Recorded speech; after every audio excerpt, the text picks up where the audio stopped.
इस वक्त आपको एक बड़ी खबर का रूबरू करवाते हैं। तो देखिए, राजधानी जयपुर में बीजेपी के एक विधायक और वर्तमान में बीजेपी से बांसवाड़ा के गढ़ी क्षेत्र से प्रत्याशी कैलाश मीणा और उनके बेटे अभिषेक तबियार के खिलाफ भांकरोटा थाने में एक मुकदमा सामने आया है। अब देखिए, कैलाश मीणा उसके बेटे ने एक किसान के साथ में, आप देखिए कि एक किसान के साथ धोखाधड़ी करते हुए करोड़ों रुपयों की जमीन हड़प ली है। धोखाधड़ी से करोड़ों रुपए की अपनी अपनी जमीन अपने नाम करने के बाद कैलाश मीणा और उसके बेटे ने जमीन बेचने के बदले 3 चेक भी दिए, लेकिन ये चेक बाउंस हो गए। जब किसान ने रुपए मांगने चाहे तो कैलाश मीणा और उसके बेटे अभिषेक मीणा ने खातेदार किसान द्वारका प्रसाद शर्मा को जान से मारने की धमकी दे डाली और अपनी विधायकगिरी का रुतबा दिखाते हुए जेल भिजवाने की धमकी तक दे डाली। और रुपए नहीं मिलने पर पीड़ित भांकरोटा थाने पहुंचा,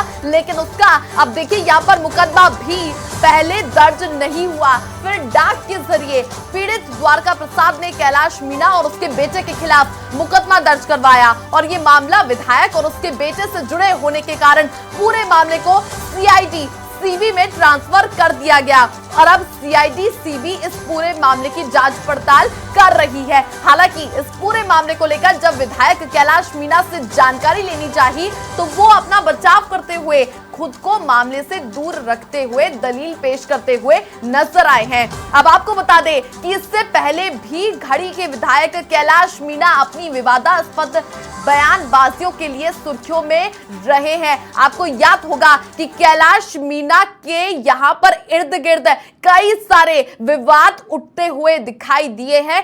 कई विवादास्पद बयानबाजियां भी वो बोलते हुए दिखाई दिए हैं, बिगड़े बोल भी उनके दिखाई दिए हैं।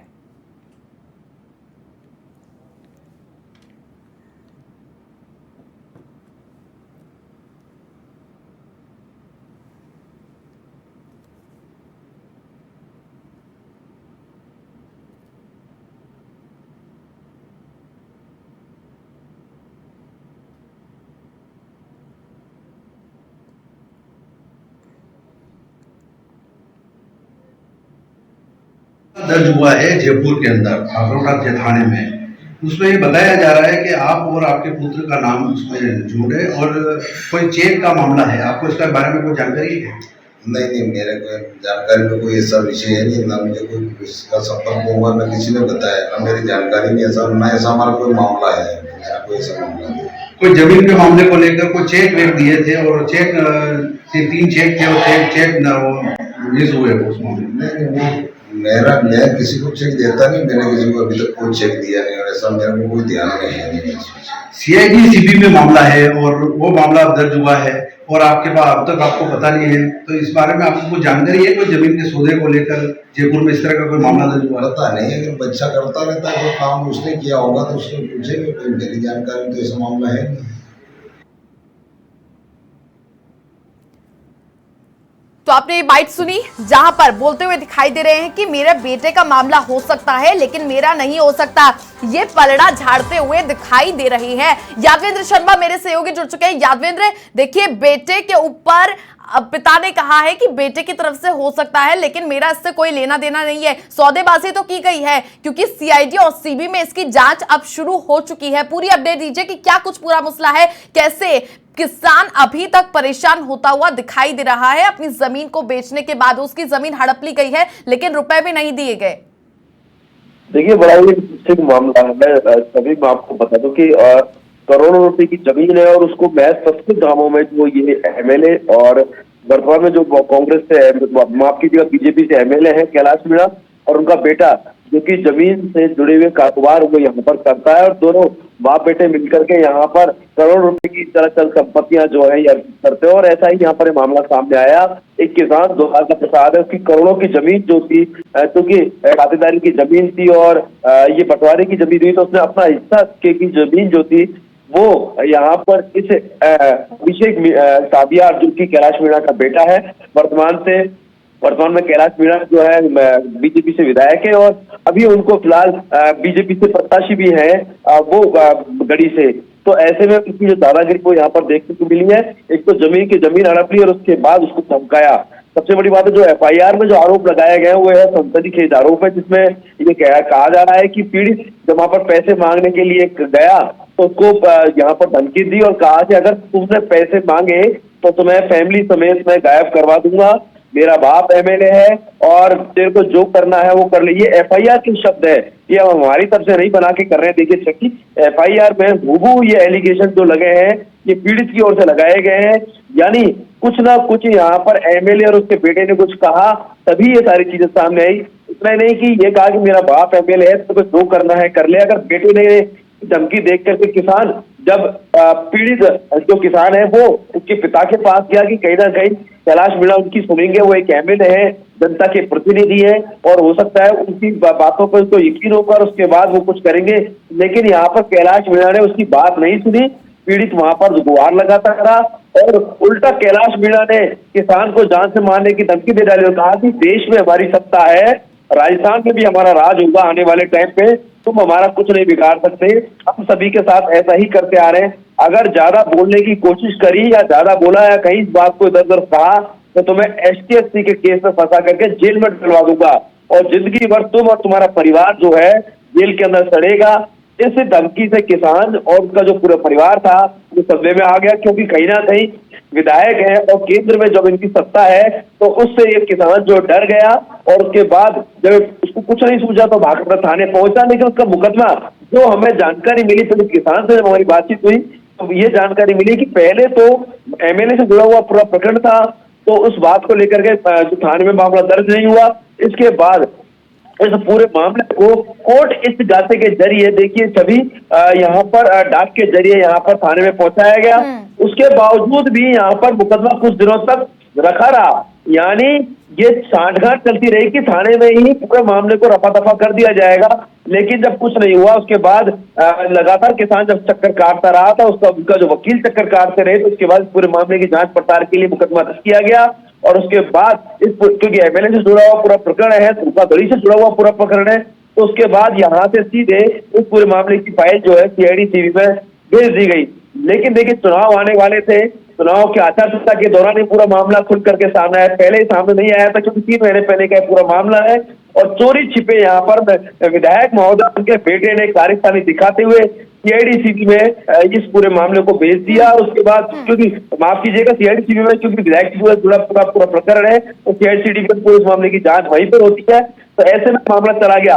इसकी भनक मीडिया में कहीं भी किसी भी शख्स को नहीं लगी, क्योंकि जब भी कोई ऐसी बात सामने आती थी तो विधायक और उनका बेटा जो है इस पूरे मामले को दबा देते थे और ये बात उठ नहीं पाती थी। लेकिन यहाँ पर ये हमें जो सूत्रों से जानकारी मिली है, देखिए सभी मुझे ये पता चला है कि अपने रस्सों को सांठगांठ के दम पर CID सीबी के अंदर भी इस पूरे मामले की फाइल को निपटाने का खेल जो है वो विधायक महोदय और उनका जो बेटा है जो कि जमीनों से जुड़ा कारोबार करता है उसके खिलाफ धोखाधड़ी का मुकदमा दर्ज हुआ है, ये दोनों मिलकर के इस पूरे खेल को निपटाने में लगे हुए हैं।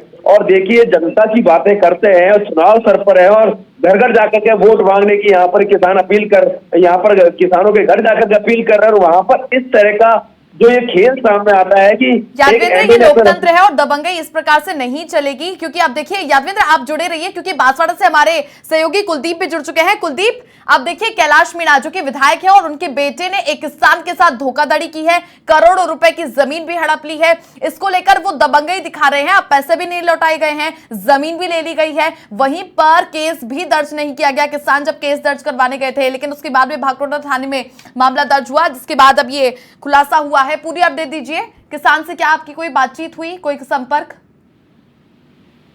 जी हाँ छवि, मैंने हमारे यहाँ बांसवाड़ा विधानसभा गढ़ी विधानसभा के जो कैलाश मीणा है जो इनको भारतीय जनता पार्टी का भी दूसरी बार टिकट देकर उम्मीदवार बनाया है, उनसे जब हमने इस बारे में पूछताछ की और पूछा तो उन्होंने साफ कहना था कि इस बारे में मुझे कोई जानकारी नहीं है और न ही किसी तरह का मेरा मामला दर्ज हुआ है और न तो मुझे थाने वालों से कोई जानकारी मिली है और न ही और किसी विभाग से जानकारी मिली है। तो मैंने बताया, उनको पूछा साहब आपका मामला CID सीबी में मामला चल रहा है, तो तब भी उन्होंने साफ इनकार किया कि मुझे इस बारे में कोई जानकारी नहीं है। हालांकि उन्होंने ये बात जरूर कबूल की कि हाँ मेरा बेटा कुछ जमीन का धंधा करता है, बस इतनी बात उन्होंने खुलकर बताई। बाकी उनको इस पूरे मामले में अनभिज्ञता जताने की कोशिश की। कुलदीप, किसान द्वारका प्रसाद शर्मा है, उससे कोई आपकी बातचीत हुई किसान से? जी, मेरी कोई बात नहीं हुई उनसे, क्योंकि मेरा संपर्क नहीं हो पाया उनसे सीधा, क्योंकि ये मामला जयपुर में दर्ज हुआ है और जयपुर के भागलपुर थाना के अंदर मामला दर्ज हुआ है। लेकिन बांसवाड़ा में मैंने कैलाश मीणा से जब संपर्क किया था तो उनका साफ कहना था कि मुझे इस बारे में कोई जानकारी नहीं है।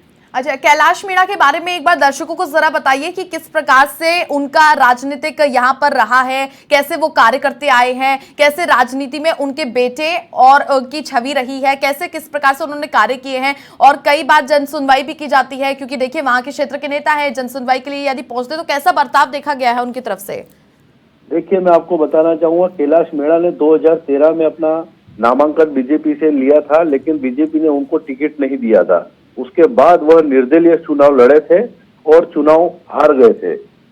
फिर दूसरी बार 2018 में उन्होंने चुनाव में भारतीय जनता पार्टी से टिकट फिर मांगा, भारतीय जनता पार्टी ने टिकट दिया उन्हें और उन्होंने 32,000 वोटों से गढ़ी विधानसभा से विजय प्राप्त की थी, तब वहां एमएलए बने थे और अब की बार फिर भारतीय जनता पार्टी ने उनके ऊपर भरोसा किया है।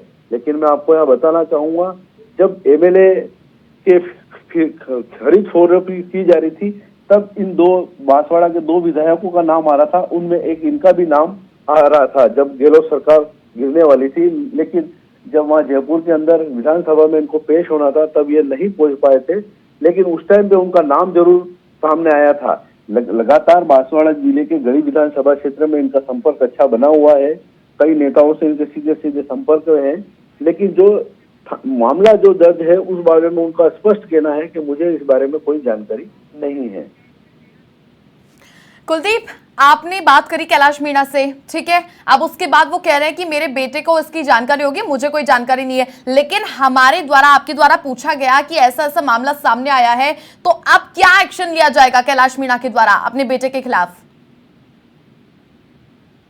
ये तो एक्शन तभी ले पाएंगे जब तक प्रशासन की ओर से उनके खिलाफ कोई मामला दर्ज हुआ है और वो थाने में रिपोर्ट जाए उनके पास और वो पता करें। उसके बाद पिता की तरफ से क्या एक्शन लिया जाएगा? क्या वो कोई कड़ा कदम उठा पाएंगे, क्या लगता है आपको? जी हाँ, अगर इस तरह का कोई मामला आता है, क्योंकि उनकी छवि खराब होती है, क्योंकि वो आने वाले समय में अभी विधानसभा का चुनाव चल रहा है और लोगों के बीच में जाएंगे, लोगों से संपर्क करेंगे, तब सामने तो आएगी बात कि भाई इस तरह से बेटा आपका हरकतें करता है, तो उनकी छवि खराब होगी, तो उसको लेकर जरूर उसके बेटे को फटकार जरूर लगाएंगे। कुलदीप, इनके बेटे जमीन को लेकर कारोबार करते हैं, प्रॉपर्टी का भी वर्क है। अब सबसे बड़ी बात है, कोई ऐसा मसला देखने को मिला इसके अलावा अन्य कोई ऐसी परेशानी सामने आई हो उनके बेटे के खिलाफ, किसी ने शिकायत करी हो? उनके बेटे के खिलाफ तो नहीं, लेकिन हाँ जरूर कैलाश मीणा के खिलाफ जरूर 1-2 मामले सामने आए थे, लेकिन उनसे भी रफा दफा कर दिया गया। तो रफा दफा कर दिया जाता है। कुलदीप, आप बने रहिए, मेरे सहयोगी यादवेंद्र शर्मा जुड़े हुए हैं जयपुर से। यादवेंद्र, अब आपने सुना कि कुलदीप हमारे सहयोगी है, उन्होंने क्या कुछ कहा। जहां पर बात की जाती है कैलाश मीणा से, तो वो तो पलड़ा झाड़ते हुए दिखाई दे रहे हैं कि भाई मेरे बेटे से बातचीत हुई होगी, मुझे इसके बारे में कुछ नहीं जानकारी है। क्या कुछ लगता है अब पूरी वार्ता सुनने के बाद? देखिए छवि, हमारी अभिषेक सावियार जो है उनके बेटे से भी हमारी बात हुई और उन्होंने कहा, उनकी दलील देखिए आप, बड़ी अजीबोगरीब दलील है कि मैंने किसान से जमीन खरीदी, लेकिन किसान को मैं पैसा दे रहा हूँ, किसान पैसा नहीं ले रहा है। ये बड़े ही शर्म की बात है। और इस तरह की बयानबाजी जब सामने आई, खुद अभिषेक सावियार कह रहे हैं इस बात को। हमारी उन पर फोन पे बातचीत हुई और डायरेक्ट वो सामने नहीं आए, लेकिन जब फोन पे हमने उसका वर्जन लेना चाहा तो वर्जन देने के लिए नहीं आए। हमने उसके बाद दोबारा फोन किया तो दोबारा उन्होंने संपर्क नहीं किया, हमसे संपर्क नहीं हो पाया। लेकिन सबसे बड़ी बात देखिए छवि, यहाँ पर एक बहुत ही बड़ा इस पूरे मामले में मामला ये है, चूंकि जिस किसान को धमकी दी गई है उस किसान का फोन नंबर तक बंद आ रहा है, वो किसान अपने घर पर नहीं रहता है, यानी उसको कितना डर सता रहा है। और ये विधायक के और उनके जान बेटे से मारने की धमकी देने के बाद बिल्कुल निश्चित तौर पे उनके बेटे की ओर से बार बार ये धमकी दी गई और उसके बाद किसान लगातार अपनी दूरी बना के रखा हुआ है, किसी भी मीडिया के समक्ष वो नहीं जा पा रहा है। लेकिन हमारे सूत्रों के जरिए जो हमें जानकारी मिली है और जो हमारे सोर्सों के जरिए जब FIR आई तो उसमें बड़ा ही जो एलिगेशन थे, सनसनीखेज एलिगेशन थे। किसान की जयसिंहपुरा खोरबाज के अंदर जमीन थी और वहां पर करोड़ों की जमीन को डरा धमका करके यहाँ पर उसको अपने नाम करवाया गया। दबंगई इसको कहा जाता है कि डरा धमका करके वो उसको धमका रहा है। किसान जो है वो एमएलए के पास जाता है, लेकिन एमएलए भी उसकी नहीं सुनता है। उसके बाद धमकी दी जाती है हमारी केंद्र के अंदर सरकार है, हमारी सत्ता है, तो हम हमारा कुछ नहीं बिगाड़ सकते। 420 आईपीसी की धारा 420, 406, 506 और 120 बी के तहत यहाँ पर जो है ये मुकदमा दर्ज हुआ। और सबसे बड़ी बात यह है कि इस मामले पर जो हमने जो कैलाश मीणा के जो बेटे अभिषेक ताबियार से बातचीत कर, उन्होंने कहा कि मेरा पिता का कोई लेना देना नहीं है। आप देखिए चुनावी माहौल है, चुनावी माहौल के बीच बेटा पिता को बचाने की कोशिश कर रहा है कि बात उनका नाम छवि तो खराब नहीं हो, उनकी छवि धूमिल नहीं हो, और बेटा यहाँ पर अपने पिता के लिए, पिता बेटे के लिए, सबसे बड़ी बात यह है। और इतना ही नहीं, क्योंकि एफआईआर के अंदर जो एलिगेशन लगे हुए हैं और जो एफआईआर में जो मुलजिम बनाया गया है यहाँ पर खुद कैलाश मीणा इसके अंदर अभियुक्त है, इसके अलावा उनका बेटा अभिषेक ताबियार। तो फिर ये कैसे दरकिनार कर सकते हैं कि मेरा बेटा ही हो सकता है कर रहा हो, उनको जानकारी नहीं हो। और मामला कोई 10-15 दिन पहले का नहीं है, हालांकि ये मामला करीब 3 महीने पहले का है। और चूंकि इकरारनामा जब हुआ था वो 2022 के अंदर हुआ है, साल में पहले से ये चीज चली आ रही हो, बाप बेटे एक साथ रहते हो और उसके बावजूद ये चीज उनको जानकारी नहीं हो, ये सरासर झूठ है। और ये हम नहीं कहते बल्कि एफआईआर बताती है सारी चीजें। और ये एफआईआर में जो एलिगेशन लगे हैं, और निश्चित तौर पे एक जनप्रतिनिधि होने के नाते यहाँ पर कैलाश मीणा को यहाँ पर किसान उसकी गुहार सुननी चाहिए थी और उसको ये मानना चाहिए था कि वाकई में किसान के साथ धोखाधड़ी हुई, उनके बेटे ने धोखाधड़ी है, बल्कि मदद करने की बजाय खुद कैलाश मीणा को धमकाते हुए नजर आ रहे हैं। आप देखिए बड़े ही शर्म से बात है कि लोकतंत्र में इस तरह का हो रहा है। किसान जो कि अपने पेट के लिए यहाँ पर जो है खेती करते हैं और उसके बाद उनको डरा धमका कर उनकी जमीन अपने नाम ले लेते। देखिए चेक जो दिए गए थे पहले इस पूरे मामले के अंदर, करोड़ों की जमीन और महज कम पैसे में होने पौने दावों में जमीन को खरीद लिया गया और उसके बाद धोखाधड़ी कर दी गई। उसके बाद पैसा भी नहीं दिया गया, रजिस्ट्री करा दी गई, उसके बाद वो पैसा जो दिया नहीं दिया गया, उसके बाद वो चेक बाउंस हो गए। एक चेक नहीं बल्कि 3-3 चेक बाउंस हुए। उसके बाद जब किसान को लगा कि वाकई में एक किसान ने सबसे पहले विश्वास किया था सभी कि एमएलए है, एमएलए का बेटा है, दोनों कहीं नहीं जाएंगे, पैसा उन्हें बहुत ईमानदारी से मिल जाएगा, लेकिन उल्टा इन्होंने धोखाधड़ी करते हुए किसान को पैसा नहीं दिया और उसके बाद जमीन भी हड़प दी। किसान जब अपना पैसा मांगने गया तो उसको डराया धमकाया, मारपीट करना शुरू कर दिया। लेकिन उसके बावजूद ये देखिए मतलब दादागिरी कम नहीं हो रही है। इसीलिए हम किसान से बार बार संपर्क करने की कोशिश करी, लेकिन किसान का कहीं कोई अता पता नहीं है, उनका नंबर बंद आ रहा है लगातार, क्योंकि हम जानकारी लेना चाह रहे थे कि आखिरकार किस प्रकार उनको धमकाया गया। लेकिन जिस तरीके से एफआईआर में जो शब्द लिखे गए हैं, निश्चित तौर पे डरा धमका करके सारे कारनामे को अंजाम दिया गया है। क्योंकि एफआईआर साफ साफ कह रही है कि अब जो एमएलए हैं और उनके बेटे दोनों की मिली भगत से ही उसे परेशान किया गया, जमीन को हड़प लिया गया। अब बात की जाती है पुलिस के द्वारा एफआईआर दर्ज हो गई है, अब क्या एक्शन लिया जाएगा? भाखरोटा थाने में ये केस दर्ज हुआ है, पुलिस की तरफ से क्या एक्शन होगा? लेकिन सीआईडी और सीपी को सीबी है उनको जांच सौंप दी गई है, क्या देखेंगे दोनों की तरफ से क्या आगे पहला स्टेप उठाया जाएगा जो कड़ा कदम होगा? देखिए मुकदमा दर्ज हुआ, जब एमएलए से जुड़ा पूरा प्रकरण हो जाता है तो उसके बाद उस पूरी एफआईआर को, उस पूरे मामले को सीआईडी सीबी को केस को ट्रांसफर कर दिया जाता है। सीआईडी सीबी की टीम जो है इस पूरे प्रकरण की जांच करती है, तमाम दस्तावेजों को यहाँ पर खंगालती है। हालांकि इस पूरे मामले को लेकर के पैरेलल कोर्ट में भी यहाँ पर मामला चल रहा है। सबसे बड़ी बात है ये भी है छवि कि बार बार जो है जो एमएलए और उनका बेटा, क्योंकि उनको डर सता रहा था कि कहीं चुनाव के अंदर उनकी ये पोल ना खुल जाए, जनता के समक्ष उनके ये काले कारनामे सामने नहीं आ जाए। तो ऐसे में पोल तो खुल चुकी है किसानों, बिल्कुल पोल खुल चुकी है। यही आज हमारे चैनल की तरफ से आज हमने जब ये टेलीकास्ट किया है, सारी घटनाक्रम टेलीकास्ट किया है, तो उसके बाद अपना बचाव करते हुए देखिए कैलाश मीणा बता रहे हैं और क्या कह रहे हैं, आपने सुना, हमने सुना कि मुझे जानकारी नहीं है और मेरे बेटा करता होगा।